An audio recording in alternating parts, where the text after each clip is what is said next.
evening, everyone. Welcome to Broadway Live, new original programming streaming all over the world, right here from opening nights on Broadway.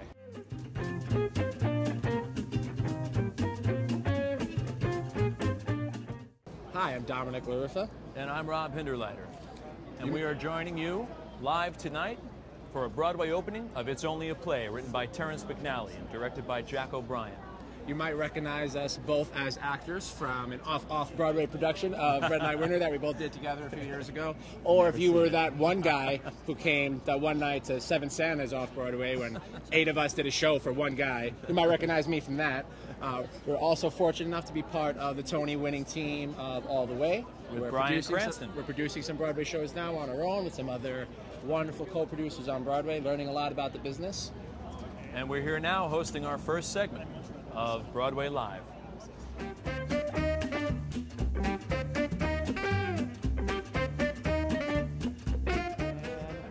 Welcome back to opening night from It's Only a Play on Broadway here in the heart of New York City.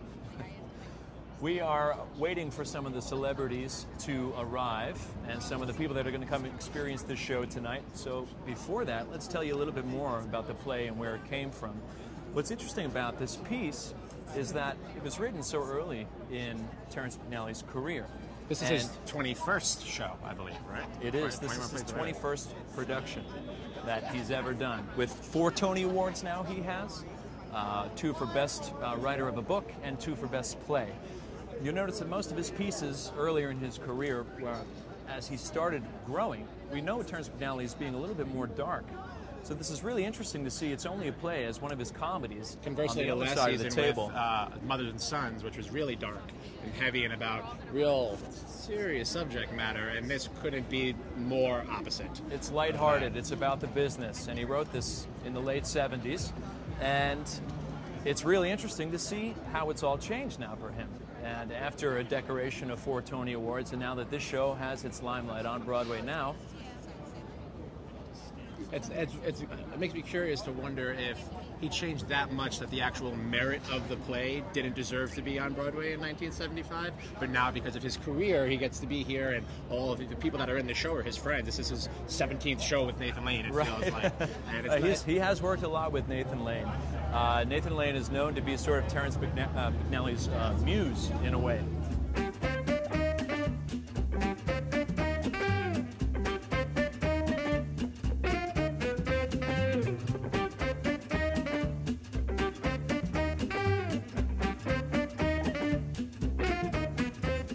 Welcome back to Broadway Live. We are here on Broadway on 45th Street at the Gerald Schoenfeld Theater for the opening of It's Only a Play.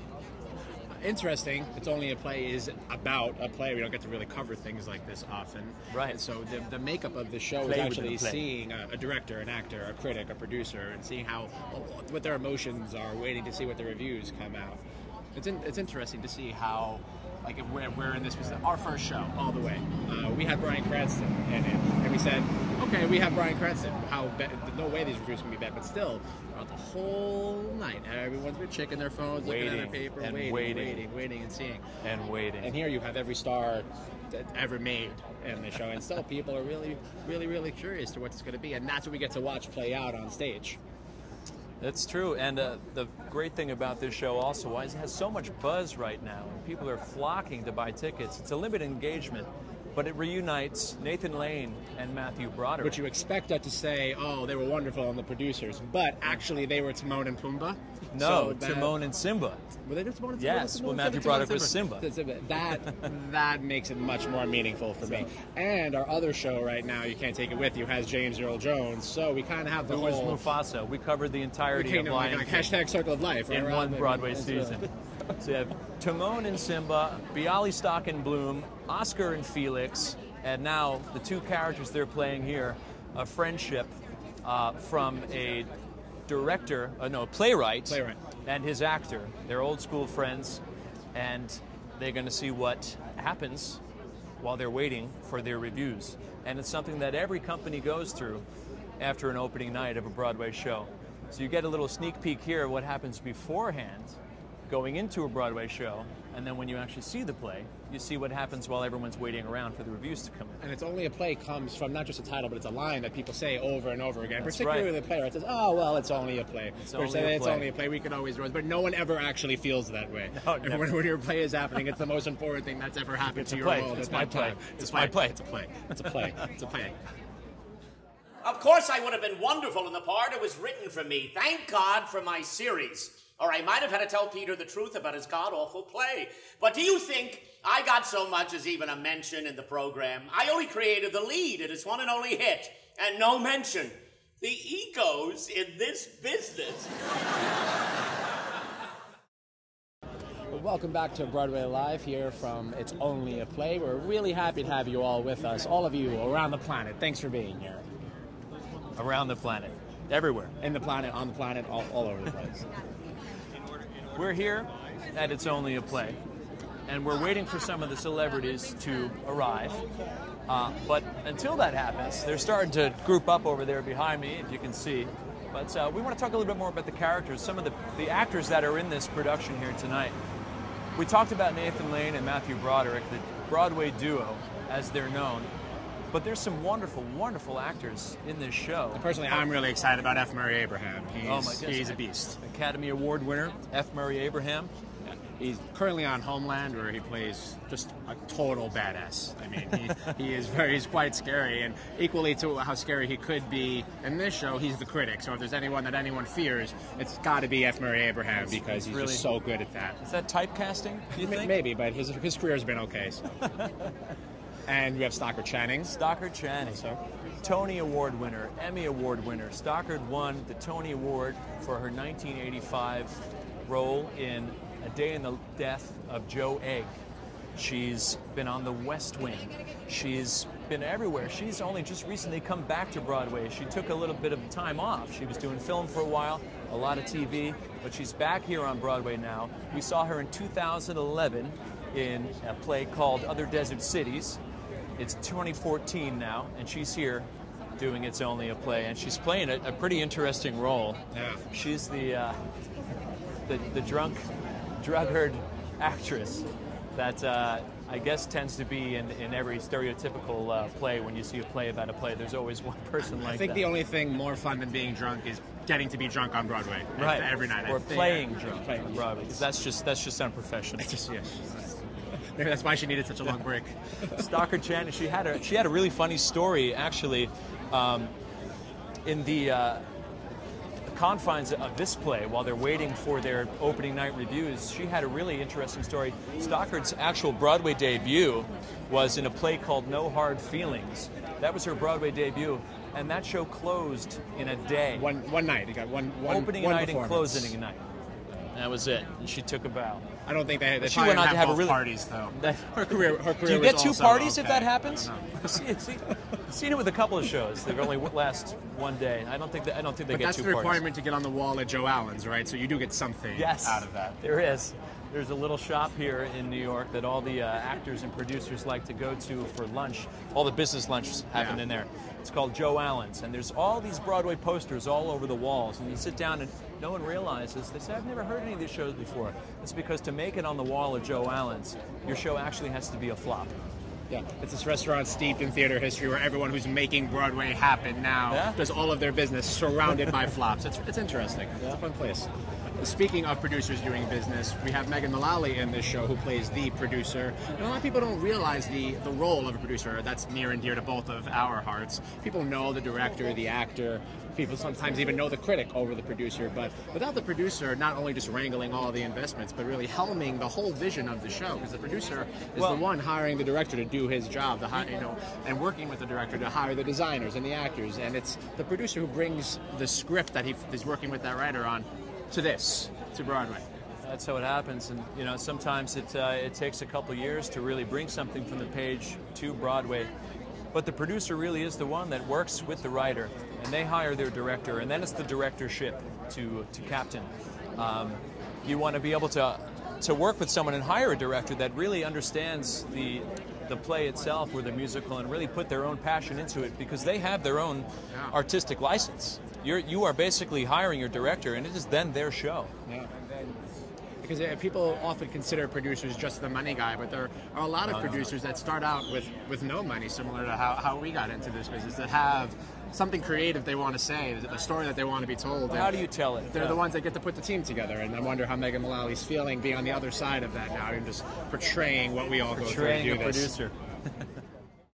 Have you seen that mob down there? I don't know half of them. I certainly didn't invite the cast of A Delicate Balance. Oh, I said to one woman, "You look just like Hillary Clinton." She said, "I hope so. I am Hillary Clinton." Oh, Irving Berlin said it best. There's no business like the one we're in. You got that almost right.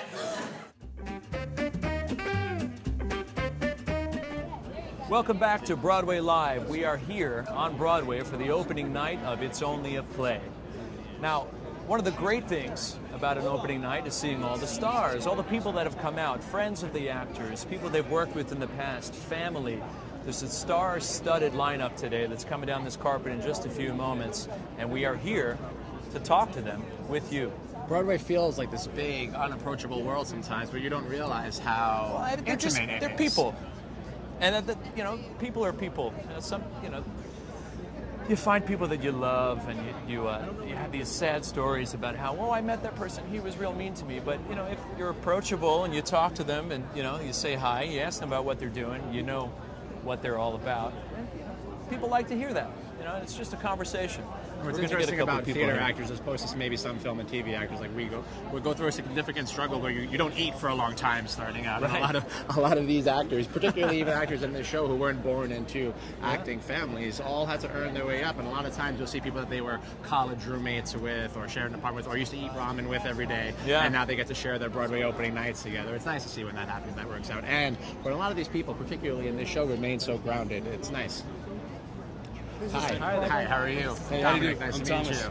Thomas, nice to meet you. We're here this is Broadway Live. We're streaming right now to Oh, some how people cool. all across the country that are watching their first Broadway opening night. Really? It's their first? Yeah. All right. This is a good first night then. Look who's in it. This is decent. Not too bad. So tell us, how many Broadway opening nights have you been to? I've been lucky enough maybe to be to about 5 or 6. Okay. Yeah. Why are you here tonight? Tonight, because of this cast. I mean, it's fantastic. And also, I don't need much of an excuse to wear a tuxedo on a night where I'm not going to sweat. So I have the temperatures. I have the same problem. Yeah, I tend to sweat very easily in New York. It's very sweaty too. It's very Italian. So always. Yeah, I can commiserate. So in a night in New York City where there's a nice breeze and it's not overly warm, I will break out the tuxedo.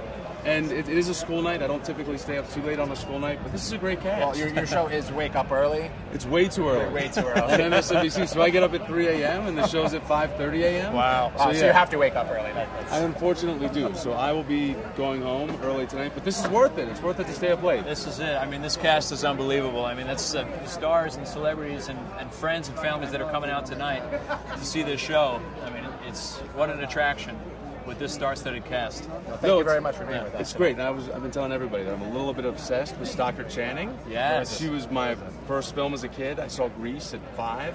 Wow. Which I think is a little early to see Grease. What did that do to you?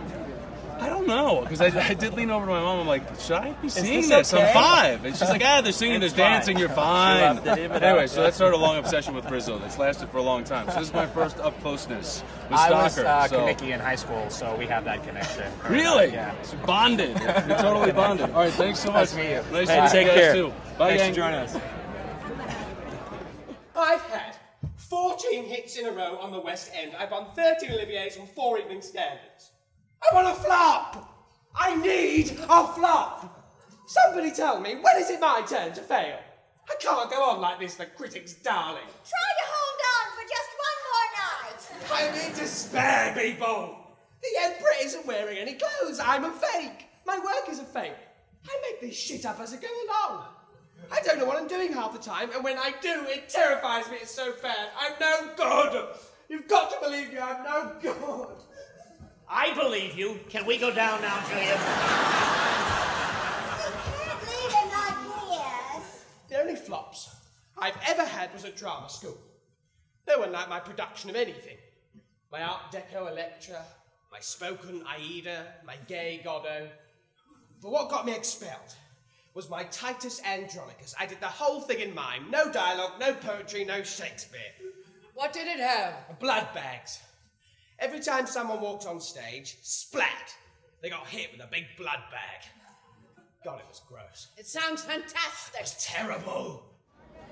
We are right now talking to some of the celebrities that are coming down the red carpet here, but before we do that, we want to talk a little bit more about what an opening night means to people that are involved with the show, producers, actors, the writers themselves. And we actually have a couple of writers behind us here. Maybe we'll be able to ask them a few questions. Stephen Schwartz is coming up behind us. Hopefully we'll get him for a little bit. But some of the stories that really, I guess, really settled with us, were really becoming part of a family when you're working for up to a production. And there's and really you nothing have your more opening night. fun than an opening night. All the stresses are gone. You finally get to relax after the first performance is underway. And what you'll find then is the way that you can relate with the people that you've worked on the show with when it's finally open and the weight is off.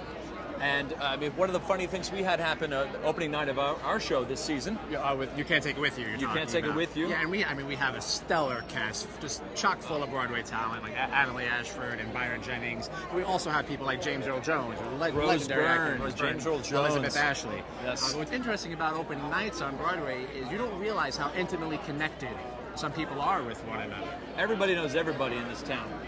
Yeah, we've quickly found out we can't screw up because people will remember because everyone knows everyone. Like Bobby Cannavale, who's one of my favorite actors, happened to be at... You guys kind of look alike. I know, he's everything I want to be when I grow up, and I told him as much, and he gave me like that, all right. Thank you, Bobby Cannavale, thank you.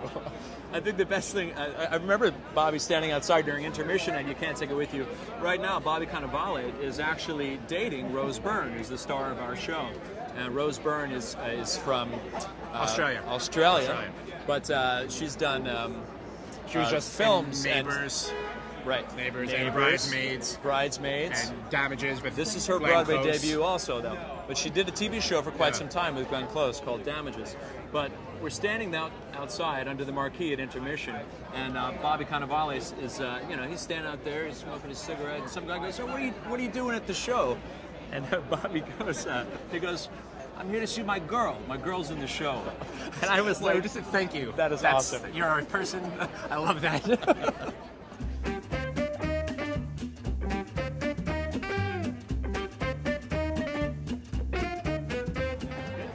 Welcome back. We have Stephen Schwartz waiting behind us right now. He's popular on the press line. He has to spend a decent amount of time with everyone. Did you mean that pun? Popular. If you didn't know that he's written every musical of all time. Every musical that you love, I mean, Stephen Schwartz has probably been a part of it somehow. We're talking Godspell, and Pippin, which just had its new makeover and won the Best Tony Award for revival of a musical just last season. And, of course, one of Broadway's biggest blockbusters, Wicked. Just a world blockbuster at this point that he's responsible for helming. It's going on 10 years now. It's up there as far as the catalog for longest running Broadway shows. I think there's a couple that are beating it by quite some time. But it doesn't seem like it's going to go anywhere I don't think it's going anywhere either. Hopefully Stephen Schwartz is going anywhere. We want to bring him over to you so you can say hello. It looks like he's ready. Mr. Schwartz. Hi there. How are you? Hi. Good to see you again. You too. All right, Steven. are we this? Okay. Yeah, just so you know, we're live right now. Steven Schwartz. I've already blown it. So this is Broadway Live. We're streaming right now to some people all across the country that have never been to a Broadway show before, and this is their first opening night. This is how you have to dress. Right. You're not. They don't let you into the theater if you're not in black tie. So how many opening nights have you been a part of? I've been to a few of them. Yeah, I actually like going to other people's opening nights. It's a little less stressful, huh? Yeah, I actually do not go to my own Broadway opening nights. Really? I didn't know that. I let other people do that. But I like to go to other people's opening nights, particularly when they're friends of mine and people whose work I admire. Right. Terrence McNally and Jack O'Brien, and then an amazing cast, and just celebrate them and applaud them and, be there to lend support. That's wonderful. Now, people have been celebrating and supporting one of your shows for quite some. You have 2 shows on Broadway right now. I do. One of them is right across the street. That's right. Yeah. Pippin is. We're right across the street from the Music Box where Pippin is, but just down the road of the Gershwin is Wicked, and that's been running for 10 years now. And can you tell us a little bit about? We hear that there's possibly in the works now for the film.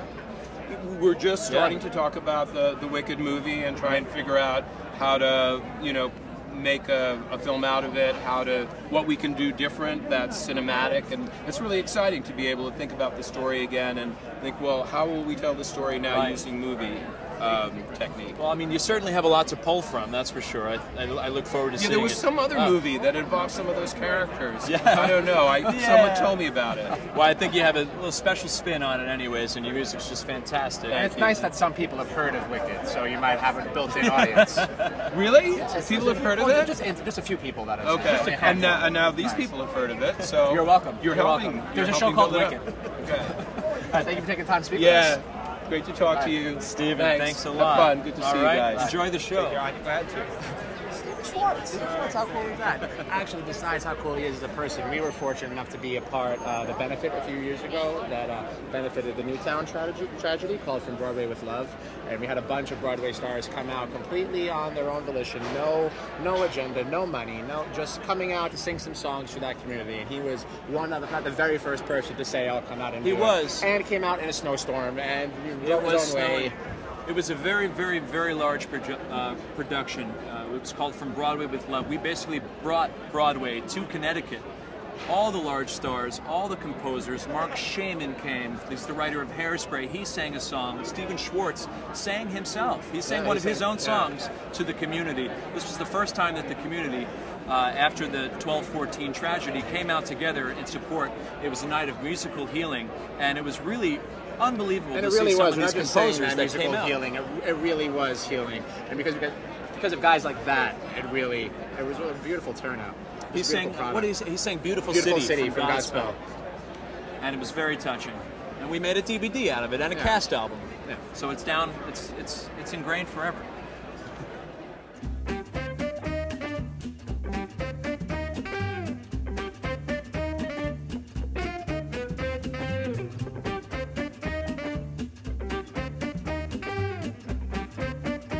Of course. Say hi. Just so you know, we're live right now. Thank you. You look amazing. Thank you. How are you doing? Wonderful. What are you doing here? Just wanting to hang out with Sarah Jessica Parker on the red carpet, of course. I heard she's down there. Maybe we could say that too. But we have you here now. This is Laura Osnes, everybody. So we're streaming live right now. Amazing. This is a new segment called Broadway Live. It's original programming to boys, girls, women, and men across the country that have never been to a Broadway show. The planet. The planet. We have a giant satellite on 42nd Street that's beaming up. Fantastic. Yeah. So, tell us about your opening night for, let's say, one of your shows. Let's Cinderella. Cinderella opening night. Bonnie and Clyde was at this theater. I know. So that's kind of special. Cinderella opening night was magical. You all come to the theater early. You start passing out gifts, like opening night presents to everybody, all the cards you wrote, and that's really fun. And then so many photos were taken. And then on opening night for Cinderella specifically, we all got a penny and we threw it into the well. That was the prop well on stage. So Princess on and off stage. We all made a wish and threw pennies in the well on opening night at Cinderella. That's fantastic. It's got to be a little different when you're coming to a show on opening night to see one of your friends or someone you've worked with for a long time, an old colleague. As an audience member, an opening night could be a little bit different than when you're starring in a show. Yeah. And you were right here in this theater at the Schoenfeld for the opening and your run of Bonnie and Clyde with Jeremy Jordan. Yes. So, which we did the album for. Yeah, we did do the album. We get to listen to it. Thank you for it's that. in my car. I listen to it all the time. I really do. When I drive, it's on my workout playlist. Yes, it's a good song to just run to. It's a good jam. So would you say that Cinderella and Bonnie and Clyde are very different shows? As an actress in them, do you think it changed the dynamic of the opening night for you as someone in the show? Yeah, in a way. I mean, there's always like the pressure there that comes with it too, as celebratory as it is. But what's fun to be like an audience member tonight is to just come and relax and enjoy and get to like eat food at the party and you know what I mean?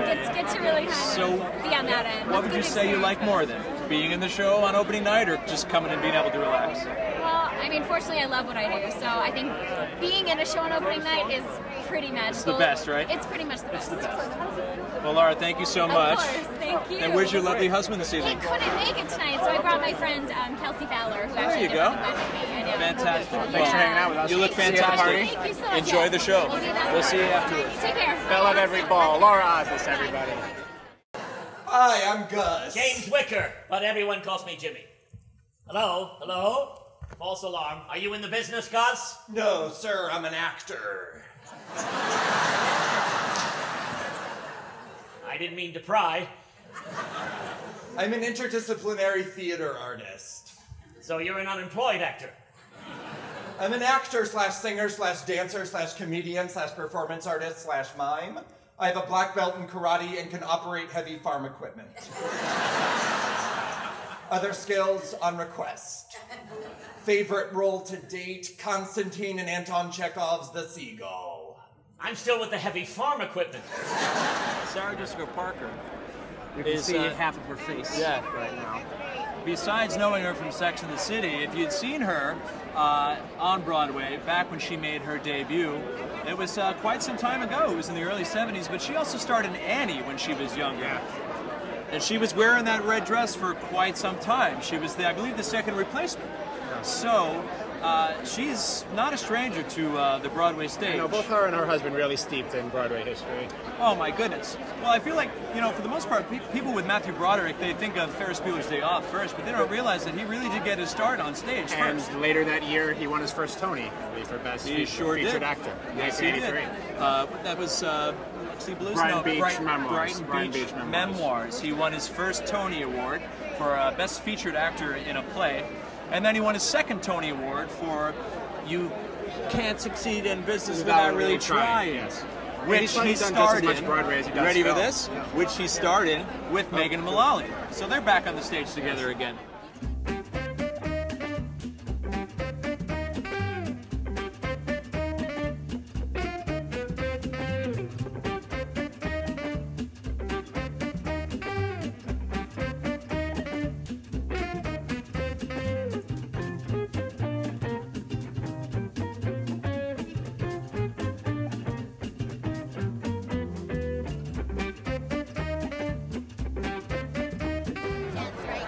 Hi, how are Right you? here.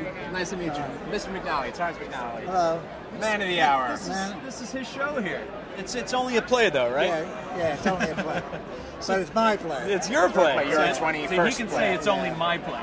So can you tell us a little about the journey that we found this? I mean, you wrote this in the 70s, and now it's 2014, and it's getting its took a while Broadway. to get to Broadway. Yeah, you just know. a little bit. Developmental. It's slow, but it's grown up very nicely, I think. What would you So- say? I mean, as far as the cast differences, I mean, you had Jimmy Coco back in '85. Geraldine Page. Geraldine Page. Lady Christine Bates. Baranski. Yeah. No, she was in the first revival in the 80s. Wow. With Jimmy. So this has had again, quite a Jimmy Coco. track record. But this play always wanted to be on Broadway. And it's here now. And here it is. You had to wait for Mika Stock to be born Yes. and then grow Yes. to be able to do this. Micah Stock. Yeah. He's the reason, really, Micah.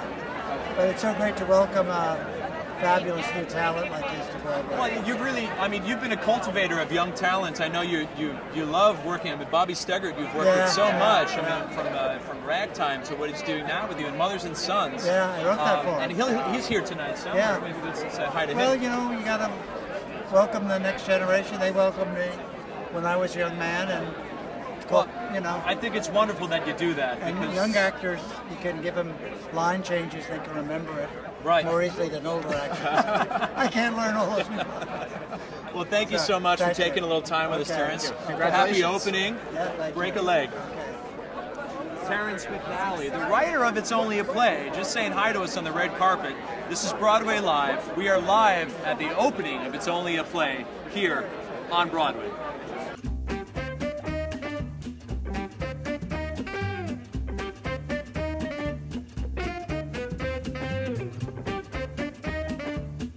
What's going on? Good to see you again. Hey, how are you? How are you? So we're here with Zachary Quinto live. It's our new show called Broadway Live. Yeah. So we're streaming to the whole planet as we're talking. This is being streamed to all the boys and girls that have never been to a Broadway opening before. Really? Yeah. All right. Well. So tell us a little about your experience with opening nights. That's really what we're about here. Broadway Live is bringing the opening night experience to our viewers. Okay. Well, it doesn't get much more exciting than an opening night, and I think especially for a play like this, which has so many luminaries of the Great White Way associated with it, from Terrence to Jack to Matthew and Nathan and Megan and just, Stockard, everyone. All the people are in this. Yeah, many, many amazing people. So this is kind of like the height of an opening night. People in tuxedos. And, looking their best. Very cool. Would you say, last year you were in a show? The theater next door. Right here, next door here.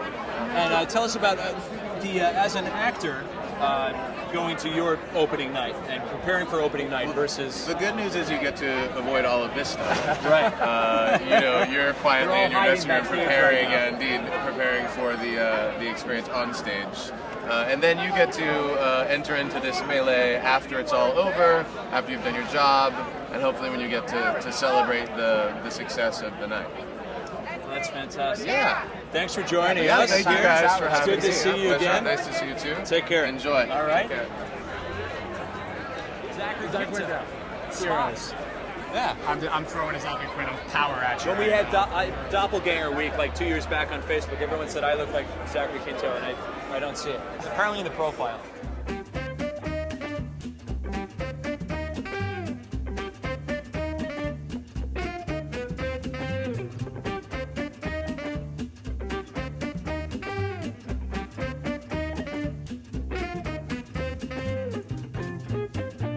Say hi. Say hello to the whole planet. How are you? So live right now. We are live. So right now. This is called. This is called Broadway Live, and this is bringing the opening night experience to all the boys and girls and men and women across the world that are watching. And so tell us about what it's like to attend an opening night for you guys. And why are you here tonight? What brings you to the show? I think opening nights are always exciting because they're supportive. It's usually the people who have a special connection to the cast or the creative team. And I worked with Nathan for 2 years. She's worked with Isabel, who covers Stockard, in Spider-Man, and we're both invested in the cast, so we wanted to be here. Family reunion. Yeah. It's family. Yeah. On opening nights, the audience is filled with the actors, #1 supporters and best people. You can't mess up on an opening night. And even if you do, everyone's there to It's a house full of friendlies. It always works out. Well, thanks so much for saying hi. Thank you so much. All right. Thank you. Good to meet you. Cheers.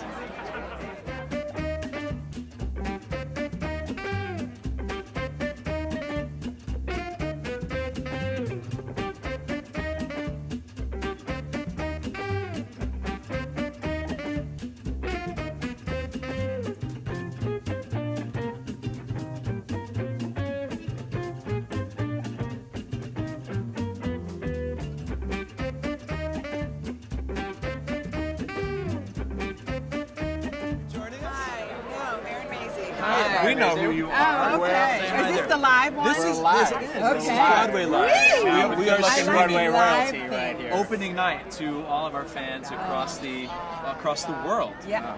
Fantastic. Yeah. I'm so excited to be here. So tell me about your experience with opening nights. What do you love about opening nights the most?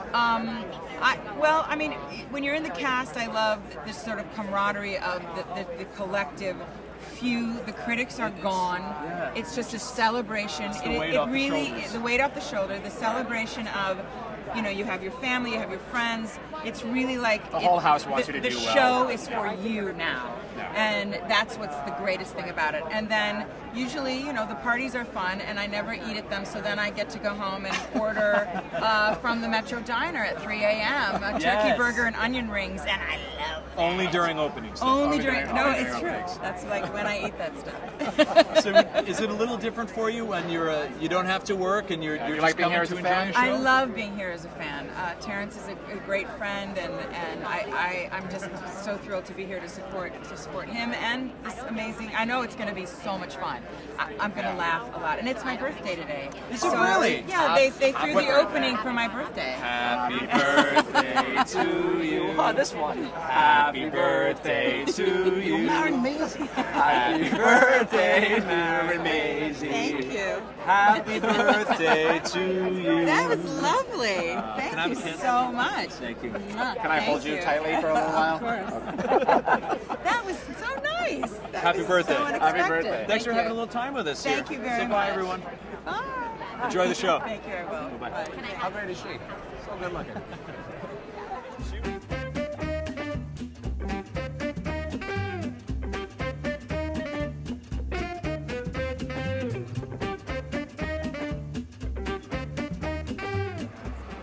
So, welcome back to Broadway Live. It's almost curtain time here, and it looks like most of the celebrities are just about taking their seats. They're flashing those lights. This guy's beeping his horn over here. Yeah. And Louis Taylor just ran down the press line. well, some people, they usually hold the curtain a little bit longer on opening nights just to give people more time to get in their seats, because everyone's talking and chatting and the red carpet and all the photographs, so the show never starts on time. Yeah, see just ushered in Kristen Chenoweth. Kristen Chenoweth is Well, running. you can see at home with the lights. Running as fast as she can. We have a strobe happening right Her now. bubble, she parked her bubble just down the road there. We're about to go take our seats as well. We can't thank you enough for joining us for the opening of It's Only a Play here on Broadway. This is Broadway Live. And we hope you join We're us live right next now. week for On the Town.